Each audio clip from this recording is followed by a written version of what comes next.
kan bia ke sing nu alai rel hi binong e thuak le ruana ni e tuam kho ase shim shim lo kan sen nak rang le lung ron chua ta ki an pai rama Joseph banga kan chia chia ar hoa e ama thang cha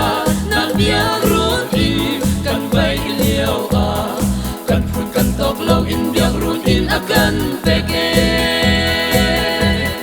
hallelujah boy pa amin sung loi chin se CEBC tree fa bu akan dir piagi ni hin ngon ju bili tan sung loi dia akan shoi du le akan man ter tu kanung pathian cho sang chin ar hor jiao na si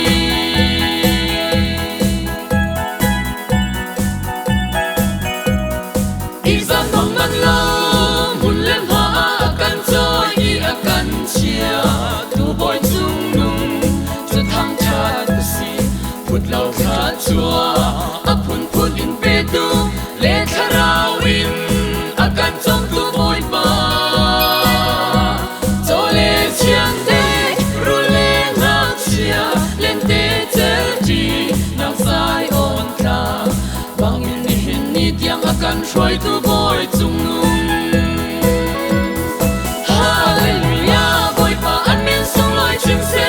CEBC tree fa bu akan dir piagi ni hin ngon ju bili tan song loi tiang akan shoi tu le akan man ter tu anung pathian cho sang chin ar hor jiao na si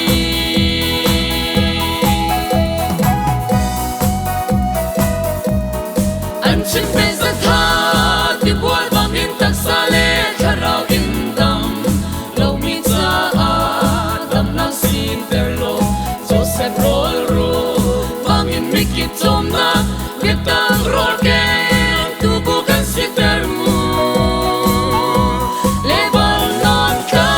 si dar thin kung bang in khi chia ti let la ka fek te le zum tak in adir mi kan si ter mu hallelujah boy pa amin sung loi chin se CEBC tree fa bu akan dir piagi ni hin ngon ju bili tan sung loi tia akan shoi tu le akan man per tu anung pathian cho sang chin ar hor jiao na si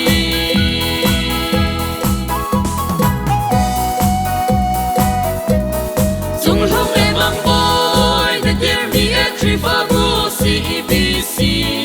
bang in khara nu ham chua ter lo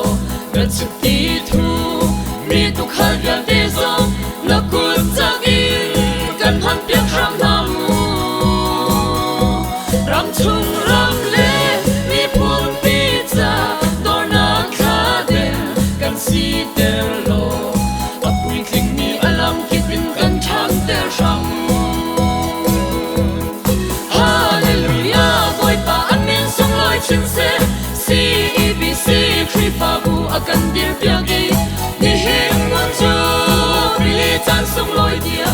akan shoi tu le akan man ter tu anung pathian cho sang chin ar hor jiao na si